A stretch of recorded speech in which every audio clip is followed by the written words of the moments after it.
The system instructed me to conquer the male protagonist, a heartless and cold-hearted yandere endowed with the ability to read minds since childhood, who grew up to be solitary and brooding. After a moment of contemplation, I resolved to enter the world when the male protagonist was merely 1 year old. System. From this day forth, I shall assume the role of his guardian, teaching him the laws, instilling respect for women, fostering optimism, and guiding him to be a good person. I stated, my expression unwavering that a successful conquest must begin with education. The system was persuaded by my reasoning. You are correct.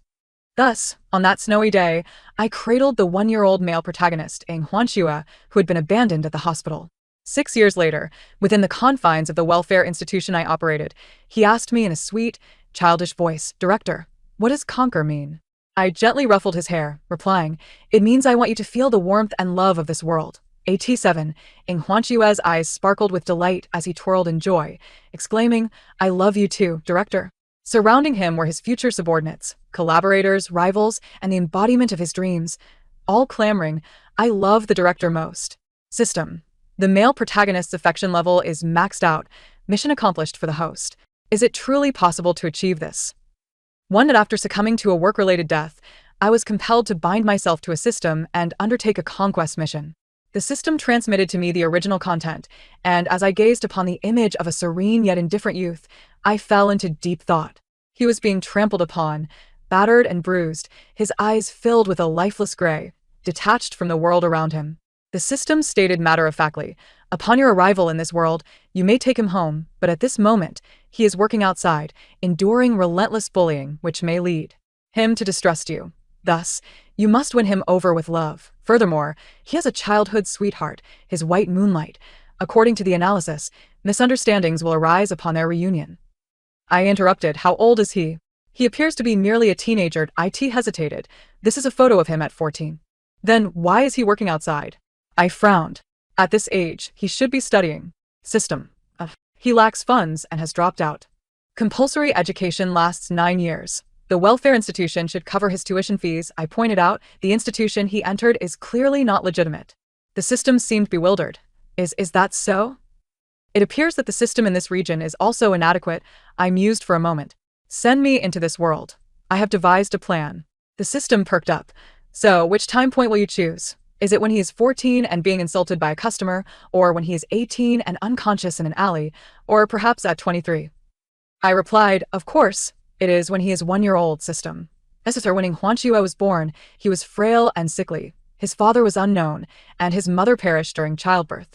At the age of 1, he was abandoned at the hospital by distant relatives, and on that frigid winter day, with snow falling heavily, Ing Huanxue developed a high fever and lost part of his hearing. Yet, he possessed the unique talent of the male protagonist, mind-reading. From that day forth, his world was silent, yet malice came at him like a tidal wave. I stood at the hospital entrance, gazing down at the peacefully sleeping infant in my arms, boldly asserting, "If I am to conquer, you should grant me some advantages, such as financial resources, lest the male protagonist starves." Is that truly permissible? The system, after providing me with the requested advantages, seemed uneasy, asking me for the 13th time, "Shall I transport you 10 years into the future?" One must not act too beastly. I shook my finger. I am 22. In matters of conquest, 1 year old is acceptable, 18 is not, 16 certainly is not, and 11 is even less so. System. It basked in the brilliance of justice and law, momentarily lost in thought, rendered speechless. "Let us proceed," I declared. "There is much to be done. For instance, I ought to investigate what qualifications are necessary to inherit a welfare institution. The Boai Welfare Institute, where Ing Huanxue resided, was indeed poorly managed, but that was of little consequence. I could rectify it. I tightened the swaddling blanket around the infant and carried him into the hospital. I hope it is not too late. There is still a chance to save his hearing. 2. The system facilitated my identification verification, and I first took Ing Huanxue to the hospital for examination and treatment, subsequently assuming responsibility for the dilapidated Boai Welfare Institute. This institution had been closed for years, devoid of children and caregivers, and had only recently been temporarily taken over, leaving everything in a state of disarray, ripe for rejuvenation. My previous employment was at the Welfare Institute, rendering me intimately familiar with the processes involved, especially with the assistance of the system. Ing Huanxue, an abandoned infant, was entrusted to the police after her hospital stay, and through my intervention, she was adopted by me and brought into the Boai Welfare Institute, becoming the sole child within its confines. The narrative unfolded in a manner strikingly akin to the original storyline, save for the fact that this time, I was the director of the institution. While tending to Ing Hishua, I meticulously undertook the reconstruction of the entire Welfare Institute, systematically enhancing its foundational infrastructure. Progress was remarkably smooth, astonishing the system. As Ing Hushua's fondness for me escalated to 80, it was hardly surprising. A child of her tender years inevitably grows closest to the one who cares for her daily. Although Ing Hishua was yet to grasp the concept of love, she had already learned to extend her arms towards me when I approached to embrace her, accompanied by a blissful, innocent smile. In those moments, the system would mutter to itself, "How could this be? Is this even possible? So this is how it can be." I disregarded its reverie, gazing at the revitalized Welfare Institute before me, contentedly remarking, "The efficiency is commendable. I just wonder if there are any educational facilities nearby." Upon reviewing the relevant policies, I discovered that the Welfare Institute could indeed establish its own school. However, it was clear that Boai Welfare Institute did not meet the necessary criteria, requiring my further efforts. The system remained silent, unable to comprehend. Thanks to timely medical attention and my attentive care, Ing Hushua's health thrived. By the age of 3, she could run and jump, adorably calling me director in her sweet, childlike voice. The little Ing Hushua inquired, "Director, what does my name mean?" I held her close and explained that on the day she entered this world, it had snowed, and her mother had a deep fondness for cranes. She was still too young to understand the significance of death and separation, yet I was unwilling to erase the origin of her name. Ing Hushua seemed to grasp a part of it. "My name is the crane that Mama loves. Mama loves me too." Indeed, I gently stroked her head. "She loved you very much." This brought her joy, and she beamed with that endearing smile once more. On the day I taught Ing Hushua to write her name, I asked the system, "There must be various types of systems, right?" The system was momentarily taken aback, pondering seriously, "I do not know, but we are all strategy systems." I detected a clue. "Do you have colleagues?" "Yes, but I do not have a name." "Do they all have names?" "They have all given themselves names," the system said, somewhat dazed. "My good friend I knew before was called Xiaozi. And there are Xiaojing, Xiaoi, and Xiaoshi." I inquired, "Then why don't you name yourself like they did?" The system hesitated for a few seconds. "But previously, other colleagues said they became sidetracked after naming themselves and went off to do other things.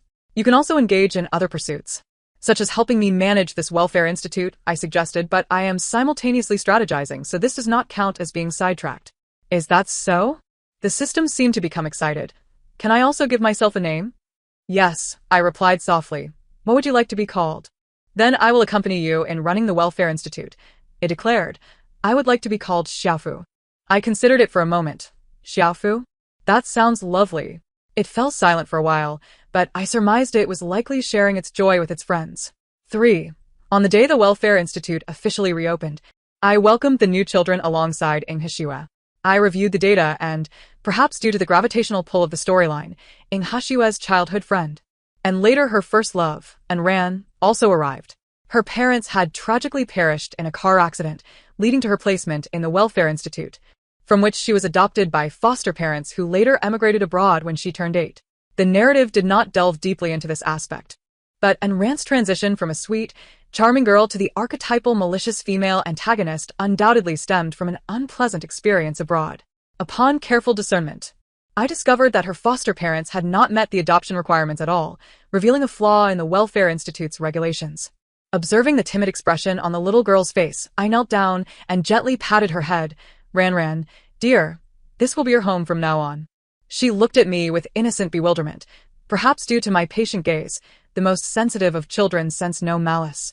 Cautiously extending her chubby little hand to grasp my finger, tears still lingered on her cherubic face, yet I embraced her, offering her candies, which elicited her first smile of the day as she timidly attempted to call me director.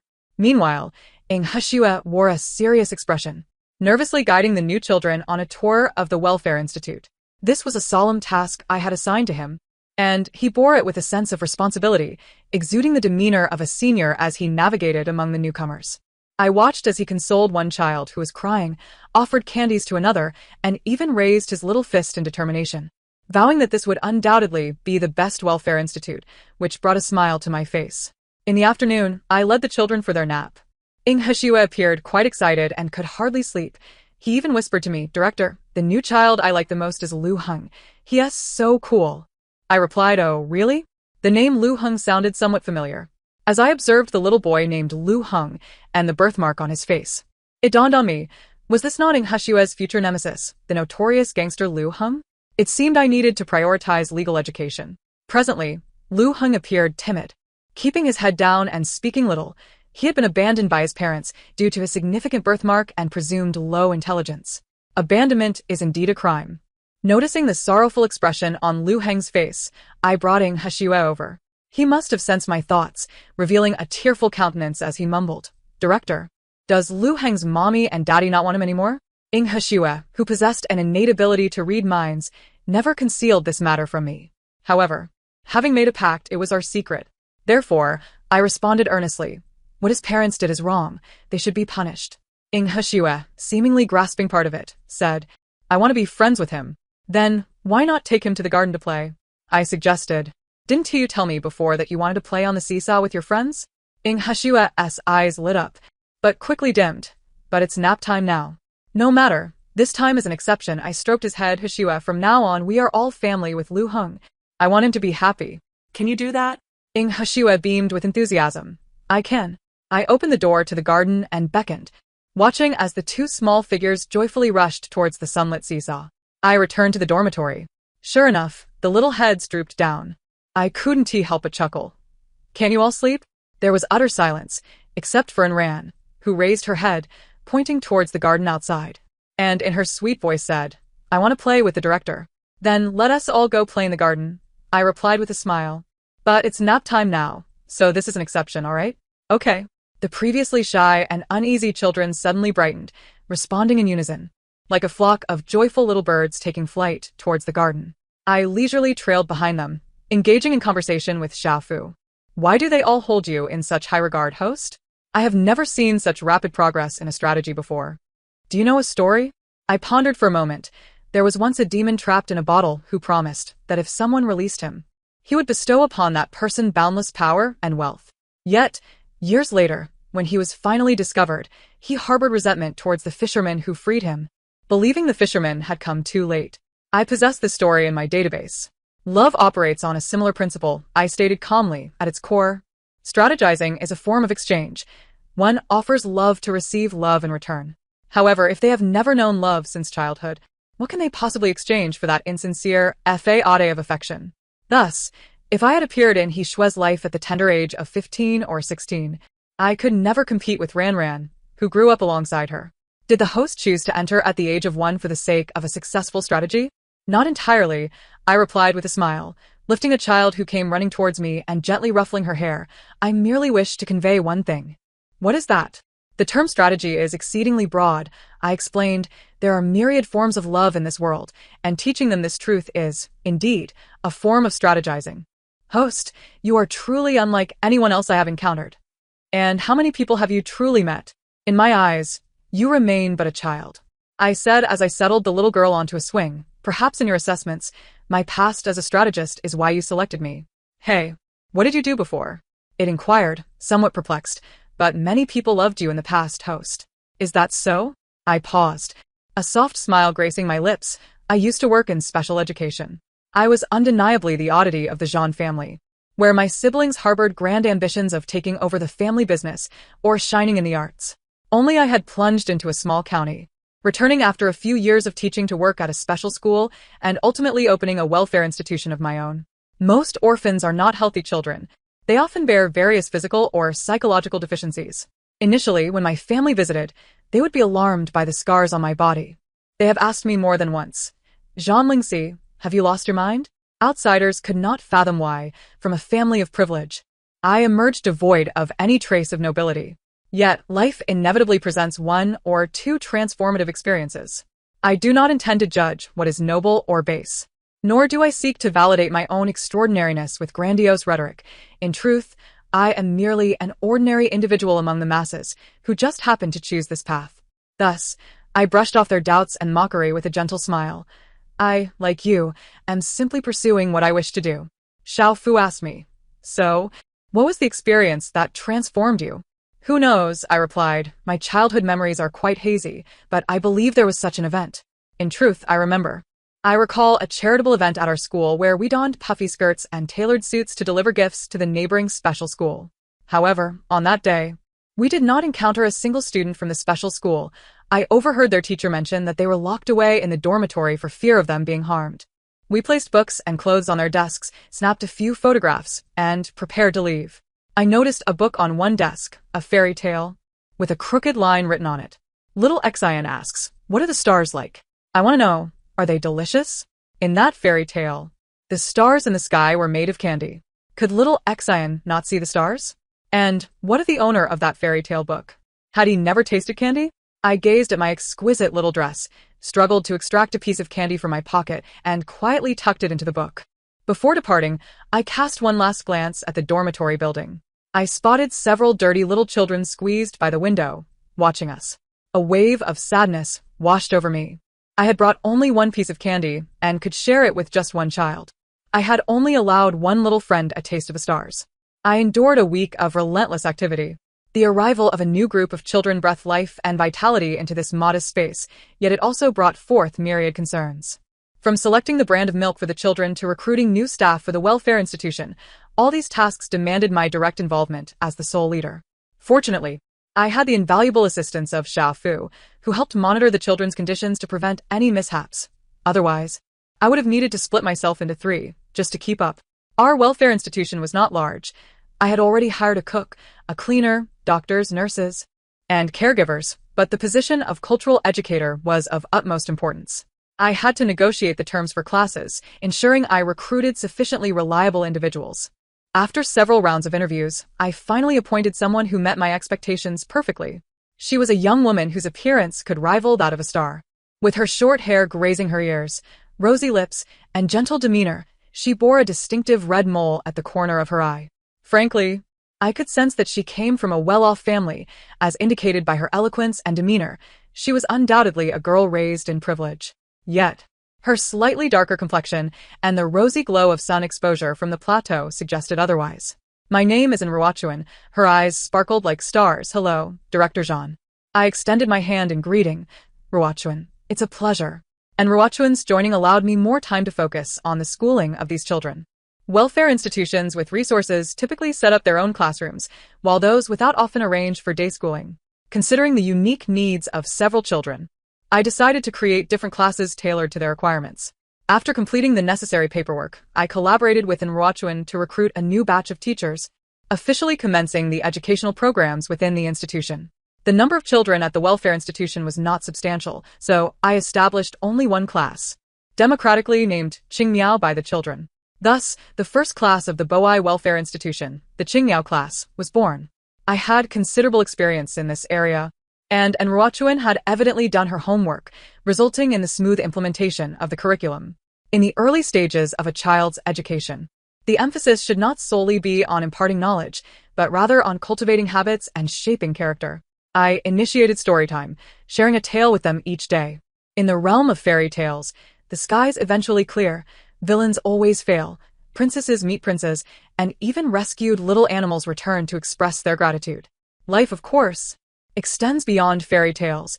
Perhaps as they grow, they will come to understand that reality is not as they imagined, yet I still hope they can believe in fairy tales. After story time, Ruochuan would also conduct safety education sessions. While I could teach them to treat the world kindly, it was equally essential for someone to remind them that not everyone harbors good intentions, and they must remain vigilant and learn to protect themselves. I appointed He Shui as the class monitor of Qingmiao, awakening a sense of responsibility within the small boy, who diligently worked towards the harmony of the class. The little monitor often exhibited great enthusiasm, yet occasionally faced moments of frustration. Such was the case today. "Director, today Lu Heng cried," he said glumly. Resting his head on my knee, I heard him wondering why his parents don't want him. Since entering the orphanage, Lu Heng had become much more cheerful, yet occasionally, in the evenings, he would secretly shed tears. He Shui, unable to assist his friend in alleviating such worries, turned to me for guidance. In my narration, I described Lu Heng's mother as someone who loved him dearly, which left He Shui perplexed as to why Lu Heng's parents would abandon their own child. I gently patted He Shui's head and said, "Little crane, every person is unique. Some parents do not love their children. Ing Heshue pursed his lips and asked, then why have him? There are myriad reasons which we cannot ascertain, but I must tell you that Lu Heng's parents abandoning him constitutes a crime, I explained. In this world, there are many children forsaken by their parents. Lu Heng has you, a friend who cares for him, but many others lack even that. Ing Heshue's eyes widened in astonishment. Really? Indeed, I suggested to Ing Heshue, when you both grow a little older, you can join Lu Heng in protecting children like him. Ing Heshue listened intently, then sprang to his feet and dashed outside, exclaiming, I'm going to tell Lu Heng. Goodbye, Director.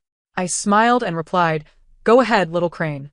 In truth, in the original narrative, Lu Heng is portrayed as a fiercely protective individual, surrounded by a motley crew of wayward souls, many of whom are parentless. I found it hard to believe this was mere coincidence. Although the images depicted in the storyline showed a man with a birthmark, whose visage was fearsome and demeanor cold, perhaps in his youth, he too had yearned for such protection. It is often said that the actions one takes in adulthood stem from a compensatory psychology rooted in childhood experiences. I pondered, at the very least this time, I must ensure Lu Heng does not become the leader of a gang. In the first autumn of our course offerings, I announced a piece of news. Tomorrow, there would be no classes at the entire institution, as we would embark on an autumn excursion. Traditionally, for the sake of management and safety, these children rarely ventured outside, let alone on a group outing. The location for the autumn outing was democratically selected and set for the zoo. I had also contacted several venues such as science centers, museums, and botanical gardens, but ultimately found that the neighboring city's Nanjing Zoo was the most suitable. Upon learning that children from the orphanage would be visiting, the zoo's director graciously waived the entrance fee and even offered to provide lunch within the park, requiring only that we cover the transportation costs. I researched and discovered that Nanjing Zoo is quite renowned, celebrated for its verdant environment and the lively spirit of its animals. It had even collaborated with a well-known entertainment company to produce a variety show that has maintained high popularity to this day. The director of Nanjing Zoo was also quite famous, not only for his handsome appearance, but also for his dedication to ecological and animal conservation efforts. Out of curiosity, I searched for a photo of the director alongside Xiao Fu. The young man appeared exceedingly youthful and strikingly handsome. Xiao Fu suddenly exclaimed, I remember now. I inquired, what did you recall? Xiao Fu replied, I once heard from friends that the earliest colleagues who named themselves were not necessarily systems, nor as intelligent as we are. In short, there was once a being called Xiaoling, which could be considered a form of consciousness, able to communicate with all things in the world. It chose a host with the surname Ji, granting the Ji family the ability to converse with animals, and they promised to protect the forest and wildlife, which was their pact. Glancing at the director's name, I mused, so he is a descendant of the Ji family? Xiao Fu sounded elated. You've met a colleague. I smiled. You will encounter many more colleagues in the future. The young woman I connected with at Nanjing Zoo was named Xiaowen, and true to her name, she had a gentle voice, exuding patience and warmth. Director Zhan, please rest assured, on that day, we will limit ticket sales and arrange for staff to accompany you for explanations.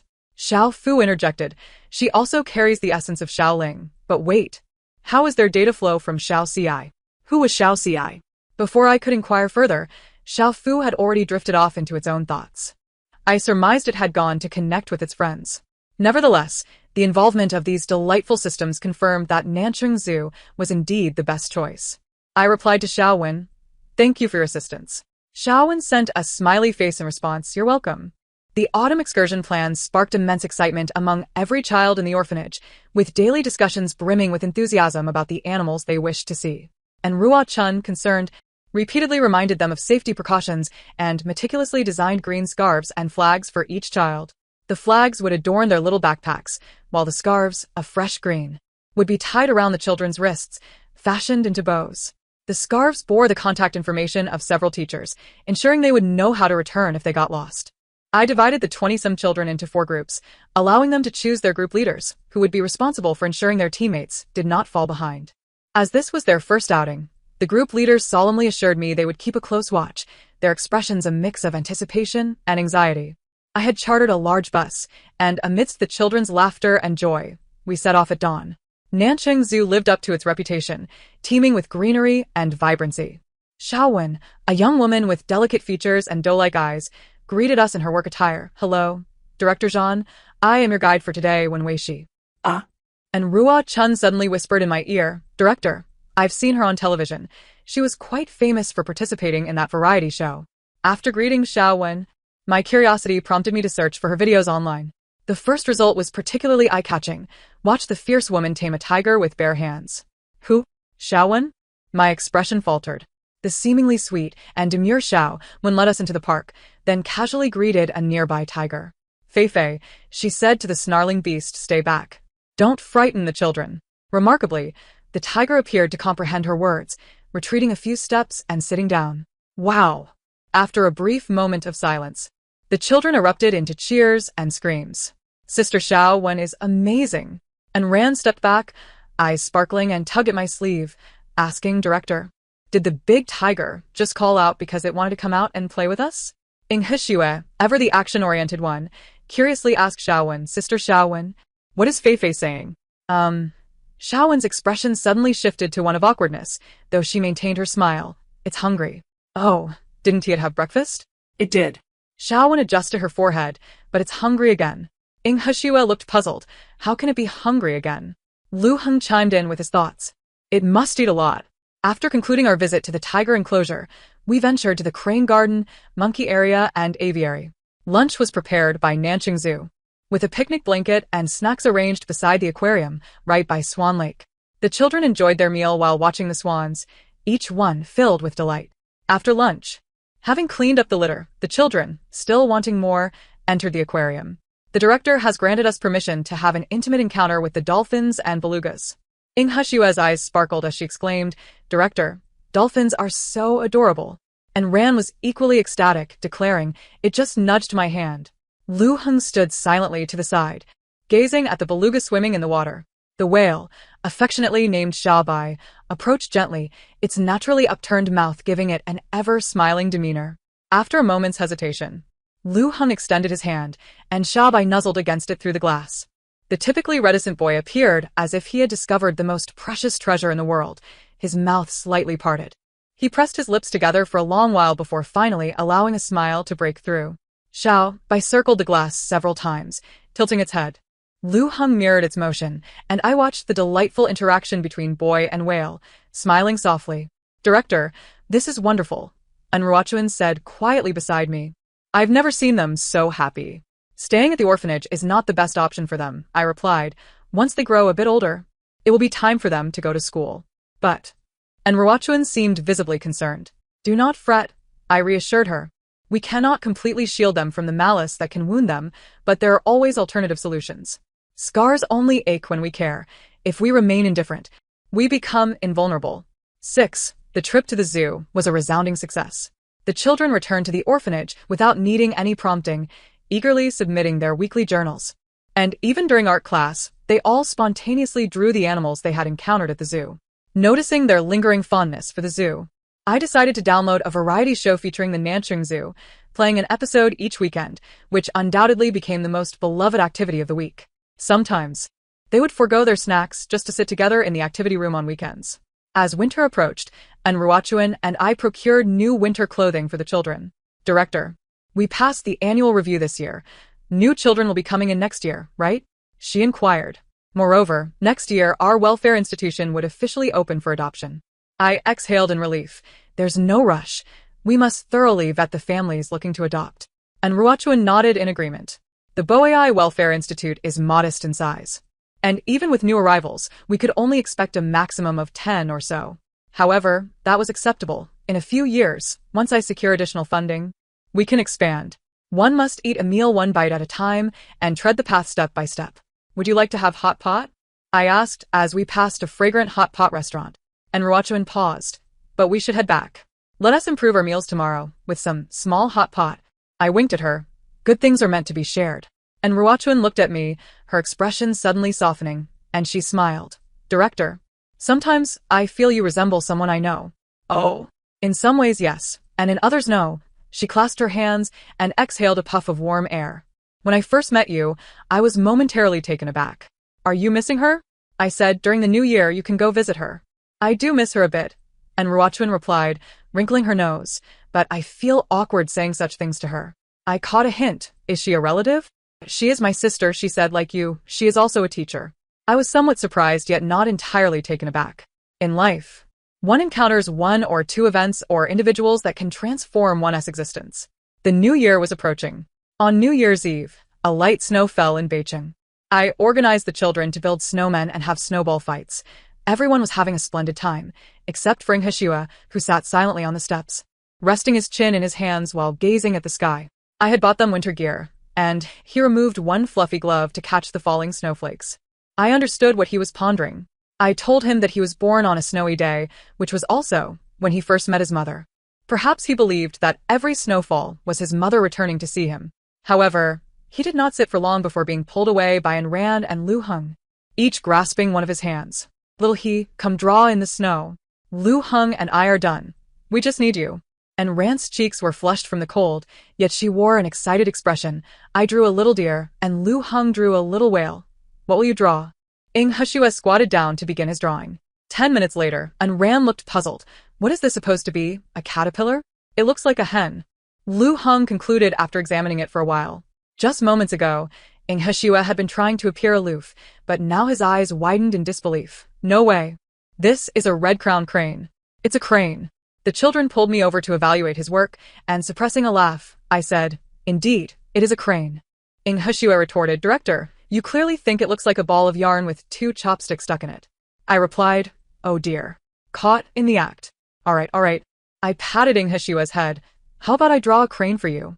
The boy, who had been fuming moments ago, suddenly beamed with joy. After the snow activities, I urged them to go indoors to wash their hands and faces with warm water to avoid catching a cold. The new year at the orphanage was not lonely, as many visitors came to see us, and Enruachuan stayed, stating that this was her first New Year spent with the Boai Welfare Institute, and she hoped to be with the children. We decorated the place with couplets, watched the Spring Festival Gala together, played games, and made wishes. I prepared a red envelope for each child, filled with gifts and heartfelt messages. Simultaneously, I received 27 notes detailing their wishes. They were too young, just after 9 o'clock. I coaxed them to bed, then returned to my office to handle some matters. As midnight approached, my shoulders and neck ached. And just as I was about to massage them, a warm sensation enveloped me, easing my fatigue. "Ipauzit, Xiaofu?" "Host," it replied. "There are 5 minutes until the new year." "Indeed," I said, "time flies so swiftly." I set down my pen and gazed quietly out at the falling snow. Then I stood up and went to the children's dormitory, tucking each of them in. "Happy New Year, Lingxi." "Happy New Year, Xiaofu." 7. When Hsiua and Ran and Lu Heng turned 7, I enrolled them in the nearby elementary school. Over the past 2 years, the institution had undergone an expansion, welcoming new children, while some had been adopted. Among them, the oldest remained the 3 of them. Hsiua and Ran were quite popular, with several couples expressing interest in adopting them, including some with excellent conditions, yet neither wished to leave. Hsiua asserted, "I'm still the class leader in the seedling class. I can't go."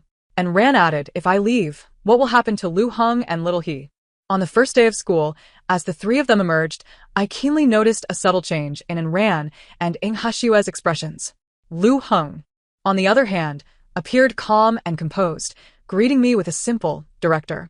Upon seeing me waiting by the school gate, Hsiua and Ran momentarily froze before running toward me, exclaiming, "Director, what are you doing here?" I could tell they were trying hard to conceal their emotions, so I refrained from probing further, saying, "You're still young. When I have time, I will definitely pick you up and drop you off. You're the best, Director." And Ran said as she hugged my arm, "Is there going to be cola chicken wings today?" I took her small hand. "That dish is served every first day of school. How could it not be on the menu today?" And Ran clutched the strap of her backpack and cheered, extending her arms to embrace me. Hsiua and Lu Heng followed closely behind, gazing at me with eager eyes. "There's sweet and sour pork ribs and glutinous rice fish," I said, affectionately ruffling the hair of the 2 little boys with my free hand. "How could I forget the dishes you both adore?"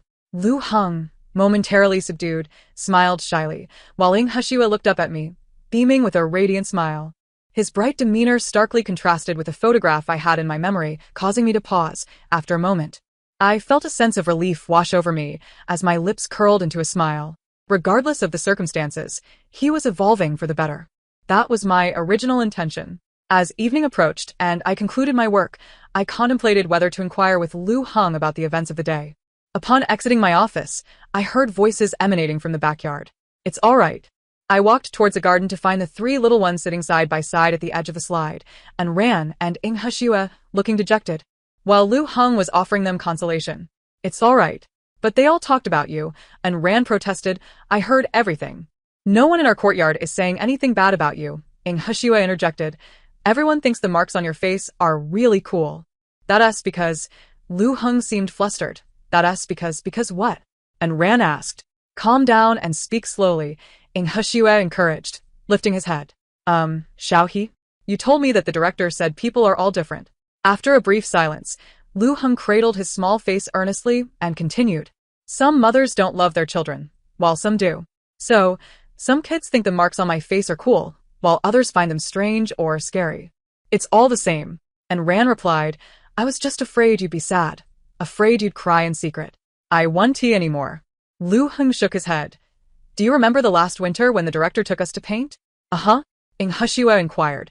Was that the time we painted our faces? The director said we could paint princesses, princes, knights, little devils, and heroes. Then she painted a mask on me and said I was now a masked hero. Right. You were so popular that day. Everyone just wanted to play with you, and Ran remarked. Lu Heng, you were really cool that day. But I know the director wanted to tell me that it's okay. Lu Heng said I used to think I was ugly. But the director told me I was the coolest kid, and after that I never thought I was ugly again. Being the eldest.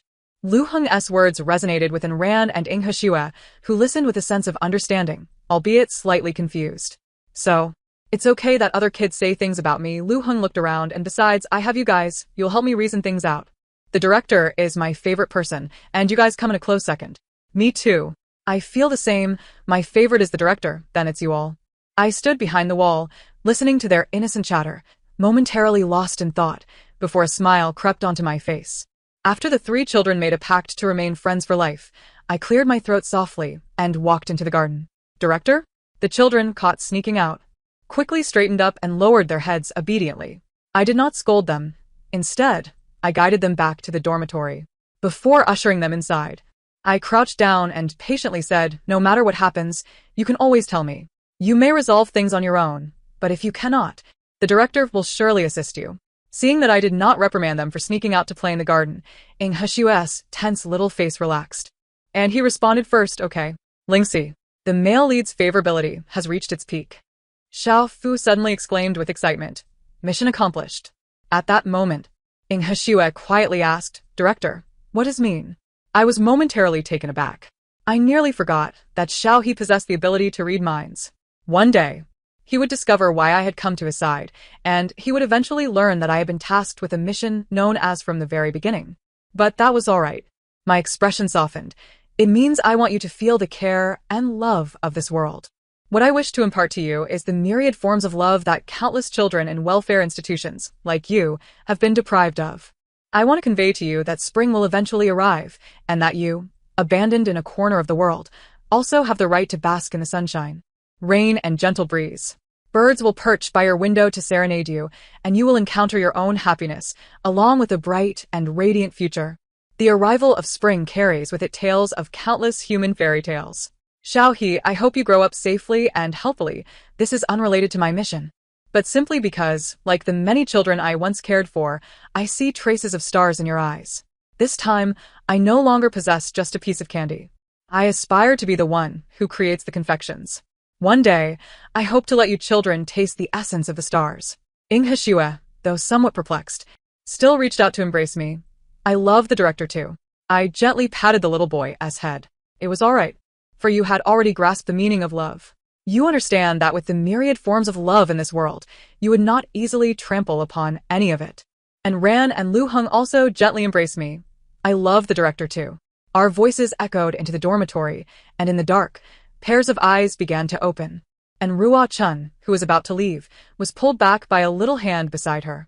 I like the director, the little girl said softly, but I also like Teacher In.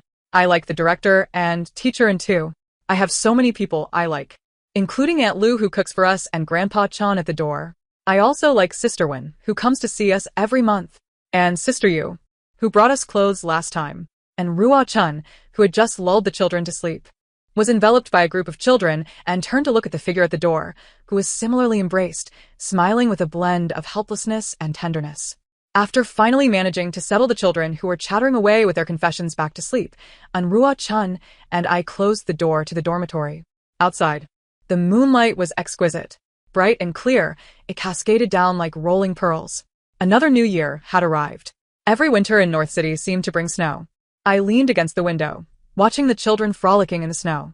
This year, they had new activities, following their science teacher to observe the shapes of snowflakes. Anrua Chun approached me gracefully. "The holiday has been approved. It's time to go home," I said without looking up. "Rua Chun, you haven't been home for quite some time." "No need," Anrua Chun shook her head, her eyes sparkling with evident excitement. "Director, this year in the second year of junior high, my sister is bringing her students to visit us, saying they will volunteer at our institution." "Students?" I asked, slightly taken aback. "How old are they?" "They are the first batch of students my sister taught, and they have all graduated now." And Rua Chun's eyes twinkled. "Don't worry, Director.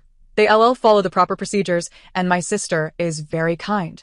The sister Khan and Rua Chun chattered away, and I smiled silently, merely nodding. It seems this year the institute will be bustling again. On New Year's Eve, as usual, I coaxed a group of children to sleep before sitting alone in the office.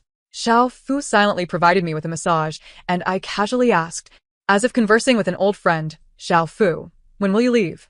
Since our bond began, it had informed me that once I completed the mission, it would seek out the next host. Their system also maintains KPIs. Once, Xiao Fu aspired to be a top achiever, and when he noticed my rapid progress, he was filled with joy. However, inexplicably, when Xiao He's affection for me reached its zenith, Xiao Fu only rejoiced for a fleeting moment before refraining from mentioning my departure, choosing instead to remain by my side until now.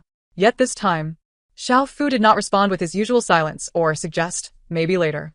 Instead, he gently settled into the palm of my hand, manifesting as a soft, radiant orb that emitted a gentle glow. "Lingxi," the typically reticent Xiao Fu stammered, finally articulating a complete sentence. "I do not wish to leave." I was somewhat taken aback, though perhaps not as much as I should have been. "Why?" I inquired. "Because I have acquired my own name," he replied. "I am called Xiao Fu, and I wish to collaborate with you to elevate the Boai Welfare Institute to its utmost potential." I remained silent for an extended moment, during which he seemed to grow anxious. "Do you not want me with you? Are you unwilling for me to accompany you?" "Of course not," I replied swiftly this time. "I merely find it challenging to articulate my emotions in this moment." "I too find it difficult to express," he responded, sounding exceedingly delighted. "I feel as if, like my friends, I have found my purpose. I possess my own name and the finest host, and they all rejoice for me." "I share in your joy," I said, gently caressing the small luminous sphere in my hand. "If this is your desire, then let us strive together in the coming year." Outside, snow fell in abundance, while inside, warmth enveloped us like spring. As, per my usual routine, I stepped out of the office to tuck the children in at the dormitory. However, upon opening the door, I was momentarily stunned. At the entrance, a glass jar adorned with star-shaped lights hung, filled with card after card. I reached out and took down the jar. The largest card bore my familiar handwriting, with some characters even written in pinyin, yet each stroke was executed with utmost diligence. "Director." This idea was conceived collectively by all the children in the Qingyao class, indeed, but your door was too high for us to manage alone, so we enlisted teacher and S helped to hang it up. According to our observations, the director has a fondness for stars. Lu Heng mentioned that the director also gazes at the sky, while Ran said you watch the moon, but I believe it's the stars you admire, and while there is no moonlight lamp, only starlights, and Ran insisted on drawing you a moon. Every year, the director celebrates each of our birthdays, yet we remain unaware of when the director's birthday is. Thus, we inquired with teacher N and discovered that the director's birthday falls on this day in spring. However, we must sleep, so we cannot wish the director a happy birthday at night. We are all well-behaved children, obedient as can be. "Director, Happy New Year and happy birthday." We've all written secret messages, so please keep them to yourself. All the children in the Qingyao class, Ing He Shui, and Ran, Lu Heng, Wu Yao. Each child's name was carefully inscribed on the card, perfectly aligned, neither more nor less. "Director." The director told me that the day I met my mother, it was snowing and it was winter. I do not know the day I encountered the director, but I believe it was spring. Spring is the season of rebirth, the most enchanting season in fairy tales, and also the season I met the director. I send the first letter of spring to the director, for I love the director the most. Ing He Shui. Suddenly, fireworks erupted in the sky, blooming into vibrant flowers. Happy New Year, happy birthday, Lingxi. Happy New Year, I murmured, cradling the star jar and reading this letter from spring softly. Once, Xiao Fu asked me what would happen if one day Ing He Shui discovered that I was here to win him over. I pondered for a moment and replied, "It doesn't matter." Just as I told Ing He Shui, it doesn't matter. Love knows no bounds. It is merely a matter of authenticity. In this world, love manifests in myriad forms: conditional, unconditional, feigned, genuine, disguised, candid, unrecognized, or perhaps a love that, while knowing its inception was insincere, ultimately offers a heart fully devoted at its conclusion. Thus concludes the tale. Thank you for listening.